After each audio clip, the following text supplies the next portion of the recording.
పెద్దపల్లి జిల్లా రామగుండం ఎన్టీపీసీ విద్యుత్ పరిశ్రమ పంపు హౌస్ వద్ద కాంట్రాక్టు కార్మికుడు కాటం శ్రీనివాస్ నిన్న అనుమానాస్పద స్థితిలో మరణించారు.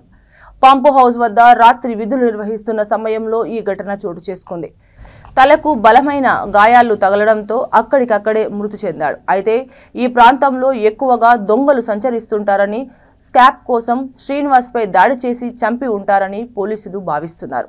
రామగుండం పోలీసులు సంఘటన స్థలాన్ని పరిశీలించి విభిన్న కోణాల్లో దర్యాప్తు చేస్తున్నారు.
నిన్న రాత్రి సెకండ్ షిఫ్ట్ చేస్తున్న కాటం శ్రీనివాసు అతను డ్యూటీలో ఉండగా అక్కడ ఎలాంటి రక్షణ లేదు.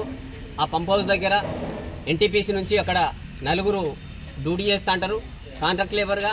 వాళ్ళకి ఎలాంటి రక్షణ లేదు. ఎన్నో మార్లు వాళ్ళు డిపార్ట్మెంట్ వాళ్ళకు మేము నైట్ షిఫ్ట్లో మాకు భయంగా ఉన్నది, ఇక్కడ దొంగలు వస్తారు అన్ని చెప్పినప్పటికీ కూడా ఎలాంటి పట్టించుకోలేదు.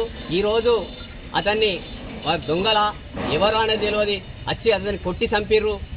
కాబట్టి ఇట్లాంటి రక్షణ లేకనే ఈయన మీద దాడి జరిగింది. ఇక ఇంతకుముందు కూడా అనేక మార్లు జరిగినాయి. కాబట్టి ఎన్నిసార్లు చెప్పినా కూడా వాళ్ళు పెడుచెవిన పెట్టిర్రు. అక్కడ సిఎస్ఎఫ్ఓలు కానీ రక్షణ ఎలాంటి రక్షణ కనిపించకుండా ఒకరినే డ్యూటీలో ఉంచడం వల్ల నైట్ షిఫ్ట్లో కానీ సెకండ్ షిఫ్ట్లో కానీ చాలా భయంగా అక్కడ అంత చెట్లు చెదారం అంత అక్కడ జన సంచారం లేని ప్లేస్లో ఇట్లాంటివి చేయడం కరెక్ట్ కాదు. ఎన్టీపీసీ యాజమాన్యం దీనికి బాధ్యత వహించాలి. ఖచ్చితంగా వారి కుటుంబానికి న్యాయం జరగాలి. కుటుంబానికి న్యాయం జరిగేంత వరకు ఇక్కడ నుంచి డెడ్ బాడీ కదిలే లేదు. ఖచ్చితంగా వారి నష్టపరిహారం చెల్లించాలి.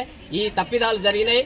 ఇక్కడ ఏదైతే సేఫ్టీ లేదు ఆ సేఫ్టీ ఎందుకు తీసుకోలేదు కాబట్టి దీని మీద కూడా ఎంక్వైరీ జరగాలి.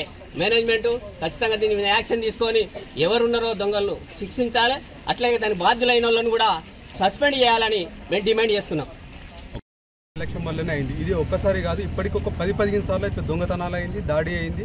వాళ్ళు కూడా ఎంప్లాయీస్ కూడా చాలా ఇబ్బందులు పడ్డారు. అయినా కూడా కాంట్రాక్ట్ కానీ ఎన్టీపీసీ యాజమాన్యం కానీ పట్టించుకోవడం వల్లనే ఇప్పుడు ఈ కారణమైంది. దొంగతనాలు జరిగినాయి. వీళ్ళు కంప్లైంట్ ఇచ్చిండ్రు ఆల్రెడీ. ఆ యాజమాన్యం కూడా చెప్పిండ్రు. వాళ్ళు ఆల్రెడీ సెక్యూరిటీ పెడతామని చెప్పేసి చెప్పడం మాటల వరకే, చేతుల వరకు కాలేదు. ఇప్పుడు ఆ నిర్లక్ష్యం వల్లనే ఇప్పుడు ప్రాణాలైంది. ఇప్పుడు ఈ కుటుంబం కాకుండా అక్కడ ఉన్న ఇంకొక 10 కుటుంబాలకు కూడా హానికరం ఉన్నది.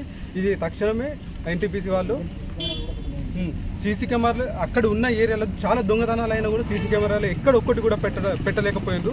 వాళ్ళు ఏదున్న మాటల వరకే ఉన్నది కానీ చేతుల వరకు ఏం లేదు. ఎంప్లాయీలను అస్సలు పట్టించుకోవడం లేదు. ఇంకొకటి రక్షణ కూడా లేదు. అక్కడ ఉన్న కుటుంబాలకు కానీ ఎంప్లాయీలకు కానీ ఏం లేదు. దీని పరంగా మీరు కఠిన చర్యలు తీసుకోవాలని గవర్నమెంట్ కానీ ఎన్టీపీసీ యాజమాన్యం కానీ కోరుతుంది.